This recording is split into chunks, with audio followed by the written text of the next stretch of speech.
Coffee হয়ে গেছে। আপনার হ্যান্ড ব্লেন্ডারে করলে পরে দেখতে সুন্দর হবে, হাতেও করতে পারে চামিচ দিয়ে, কিন্তু এটাতে করলে ভালো হবে। গরম জল বসিয়ে এবং সামান্য নুন দিয়ে দেবেন। এই জলটার মধ্যে গাজর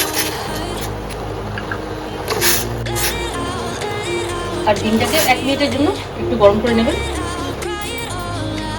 এরকম একটা ননস্টিকের কড়াই নিয়ে নেবেন, তাহলে এটাতে চিকেন ফ্রাইড রাইসটা করতে সুবিধা হবে। এটার মধ্যে সামান্য সাদা তেল দিয়ে দেবেন। এবার ডিমটাকে ঝুড়ো ঝুড়ো করে নেবেন। যেহেতু ডিমটা ফেরানো ছিল তার জন্য কত দেখতে ঝুড়ো ঝুড়ো লাগছে। দেখুন, এটাকে একটা প্লেটে তুলে ফেলুন। ডিমটাকে ভালো করে ঝুড়ো ঝুড়ো করে ভেজে নিয়েছি। তারপর এটার উপর দিয়ে সামান্য গোলমরিচের গুঁড়ো আর নুন ছিটিয়ে দিয়েছি। চাইলে আপনারা বানানোর সময় দিতে পারেন, কিন্তু আমরা এক্সট্রা ফ্লেভারের জন্য আমরা এখন দিয়েছি। এবার কড়াইয়ের মধ্যে তেল দিয়ে দেবেন। এবার তেলের মধ্যে রসুন কুচি আর আদা কুচি দিয়ে দেবেন। রসুন কুচিটা একটু পরিমাণে বেশি থাকবে, কারণ চিকেন ফ্রাইড রাইসের রসুনের পরিমাণটা একটু বেশি থাকবে, খেতে অনেকটা আলাদা লাগবে। এক্ষেত্রে আপনারা গ্যাসের ফ্লেমটাকে একটু বাড়িয়ে রাখবেন। রসুন আর আদাটা পুরো ডিপ ফ্রাই হবে না, জাস্ট একটু শ্যালো ফ্রাই করার পর আমরা যে চিকেনটা কেটে রেখেছিলাম এই চিকেনটাকে দিয়ে দেবো।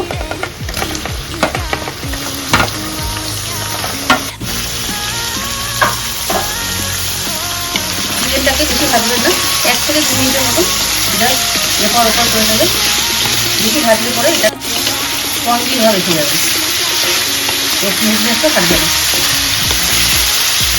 প্রায় 2 মিনিটের মতো ভাজা ভাজা হলে ওটার উপর সামান্য গোলমরিচ গুঁড়ো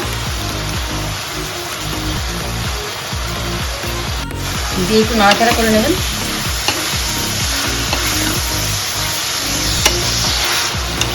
যদি বেশি লাল হয় তাহলে এটার ভিতরে জুসি ভাবটা চলে যাবে, জাস্ট একটু স্লাইট কালার আসবে। এখন গ্যাসের ফ্লেমটাকে পুরো বাড়িয়ে দেবেন। দেখুন সামান্য গোল্ডেন ভাব এসে গেছে।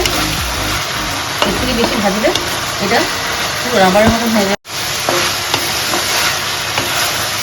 এবার নাড়াচাড়া করে কুচো করে রাখা ক্যাপসিকাম, এখানে 2 কালারের ক্যাপসিকাম আছে, রেড ক্যাপসিকাম আর গ্রিন ক্যাপসিকাম।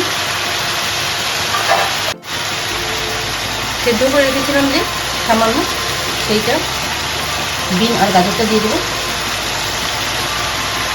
সামান্য ঝালের জন্য গ্রিন চিলি কুচো করে কেটে রাখা।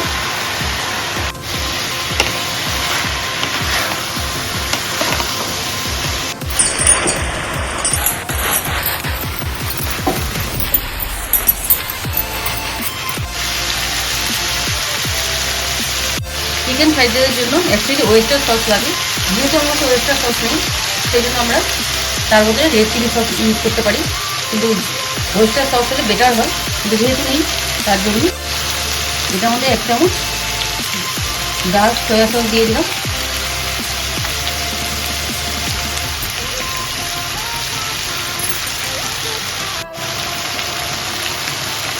গ্রিন চিলি সস চাইলে আপনার রেড চিলি সসও দিতে পারেন।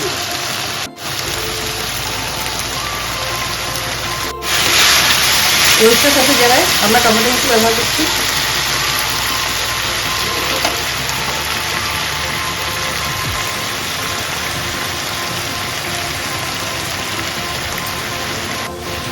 দেখুন জাস্ট কালারটা অসম।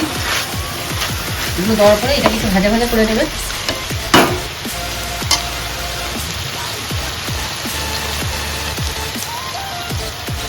ভাতটাকে সেদ্ধ করে রেখেছিলাম, এটা দিয়ে দেবো।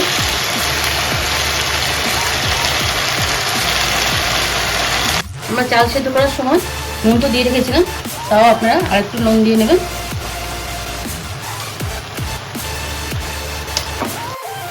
এবার গোলমরিচ গুঁড়ো,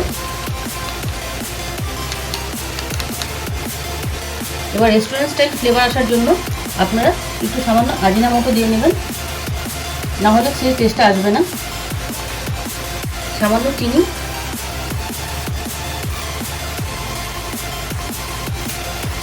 চিকেন ফ্রাইড রাইসে যদি আজিনামোটো না পড়ে তাহলে সেই ফ্লেভারটা আসবে না। এবার এটাকে আলতো হাতে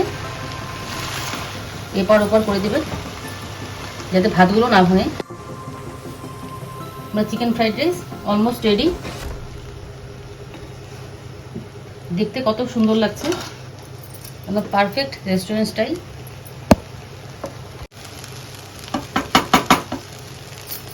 এবার সবার লাস্টে ডিমগুলোকে যে ভেজে রেখেছিলাম এগুলো উপর থেকে দিয়ে দেবেন। এবার গ্যাসের ফ্লেমটাকে পুরো বাড়িয়ে জাস্ট একবার নাড়াচাড়া করে দিয়ে গ্যাসের ফ্লেমটাকে অফ করে দিন। দেখুন আমাদের পুরো restaurant style chicken fried rice. Chicken fried রাইসে সচরাচর কেউ আলু দেয় না, কিন্তু আমরা ফার্স্ট টাইম এটা ট্রাই করলাম। খেতে আমাদের খুব ভালো লাগে আলুটা। চিকেন ফ্রাইড রাইসে ফার্স্ট টাইম ট্রাই করলাম, আপনারাও ট্রাই করে দেখবেন, অসাধারণ লাগে।